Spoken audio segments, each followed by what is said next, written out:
Magandang araw kaibigan! Tuloy po kayo sa Felicidad's Channel. Sa mga kwento ng buhay at pag-ibig na hinalukay sa natatagong baul ni Felicidad.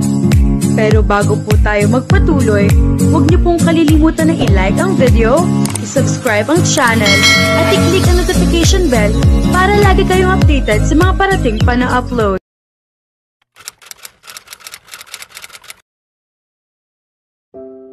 Linggo ng umaga.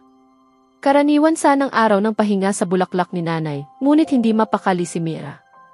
Habang inaayos niya ang mga bagong dating na bulaklak, dama niya ang bigat sa paligid, hindi mula sa trabaho, kundi sa tensyon na unti-unting namamagitan sa kanya at kay Leo. Simula nang lumitaw si Isabela, tila may pader na namamagitan sa kanilang dalawa.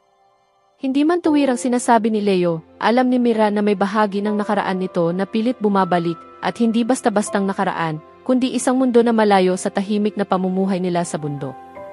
Leo, o Liam, alin ba talaga ang gusto mong itawag ko sa'yo? Tanong ni Mira habang inaayos ang palumpo ng bulaklak ng white roses para sa isang kliyente. Napahinto sa pagkilos si Leo. Hawak pa nito ang gunting na pamputol ng tangkay, ngunit tila wala na siya sa kasalukuyan. Leo na lang, sagot niya, halos bulong. Yung pangalan na yon sa'yo ko nakuha. Sa panahong wala akong alam tungkol sa sarili ko, ikaw ang naging gabay ko.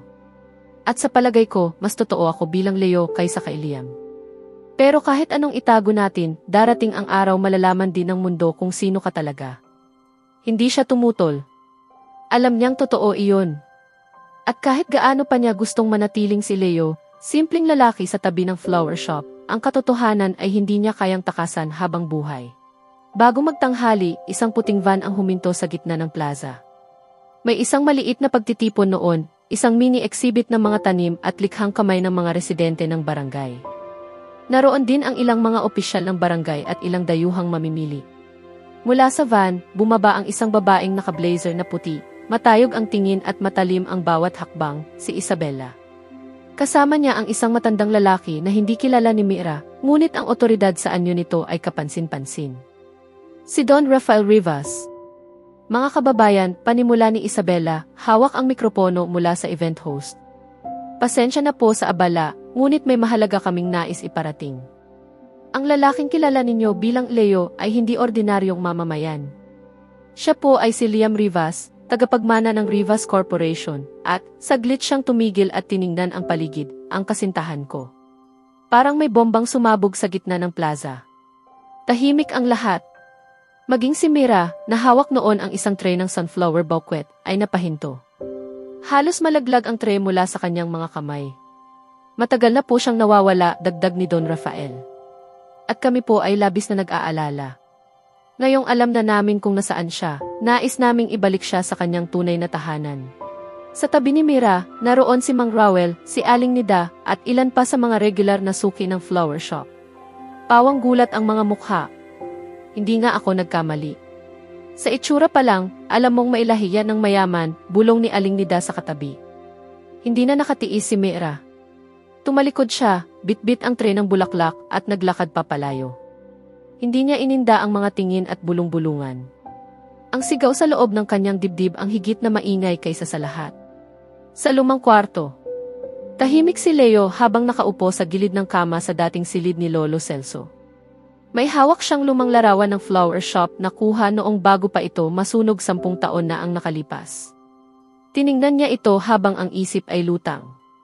Mukhang kailangan mo ito, sabi ni Mira, sabay abot ng isang basong tubig. Tiningnan siya ni Leo, ngunit hindi niya iyon tinanggap. Hindi ko sila pinili noon, simula ni Leo. Tinalikuran ko sila. Kasi alam kong pinipilit lang nila akong maging taong hindi ako. Pero ngayon, ikaw ang tanong. Napakunot noo si Mira. Ako? Oo, kung pipiliin mo pa rin akong Leo. O kung iiwan mo na ako bilang Liam. Walang kagatol-gatol na sagot si Mira. Hindi ko minahal ang pangalan mo, Leo. Minahal kita sa kung paano mo ako tinulungan. Sa kung paano mo pinakikinggan ang kwento ko. Sa kung paano kang umiti tuwing nadadapa ka sa trabaho dito.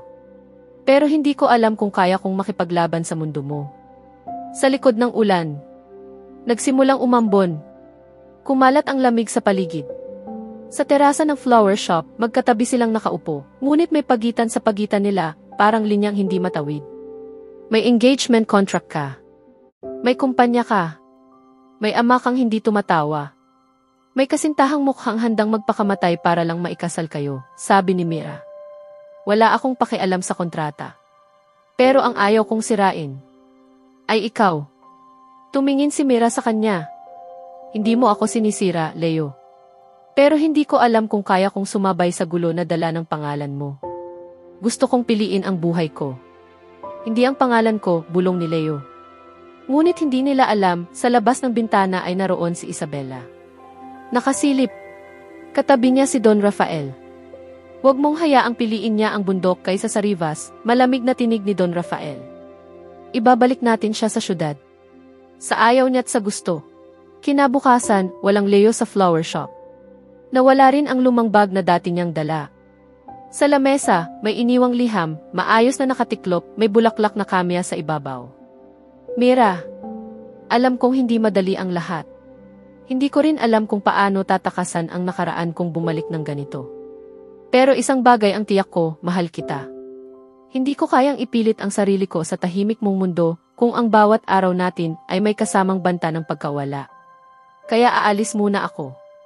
Hindi bilang Liam, kundi bilang Leo. Lalaking minahal mo. Lalaking babalik kung kailan kaya ko nang panindigan ang pagmamahal ko sa'yo, sa sarili kong paraan. Huwag mo akong kalimutan. Nagmamahal, Leo. Nahulog ang kamya mula sa kanyang kamay habang patuloy ang pagbagsak ng ulan sa bubong. Isang katahimikan ang muling bumalot sa mundo ni Mira, ngunit hindi na ito ang dating katahimikang payapa. Ngayon, ito ay katahimikang may kirot. Katahimikang may puwang sa puso na iniwang bakante ng lalaking pinangarap niyang manatili. Sa susunod na kabanata, susubukan ni Mira na harapin ang kanyang nararamdaman at ang bigat ng pagkawala ni Leo habang unti-unti niyang hinahanap ang tunay na dahilan ng pag-alis nito. Samantala, mas lalong sisiklab ang laban sa pagitan ni Leo at Isabela, nagagamit ng lahat ng paraan para maibalik si Liam sa mundo ng yaman at kapangyarihan. Kaya abangan natin,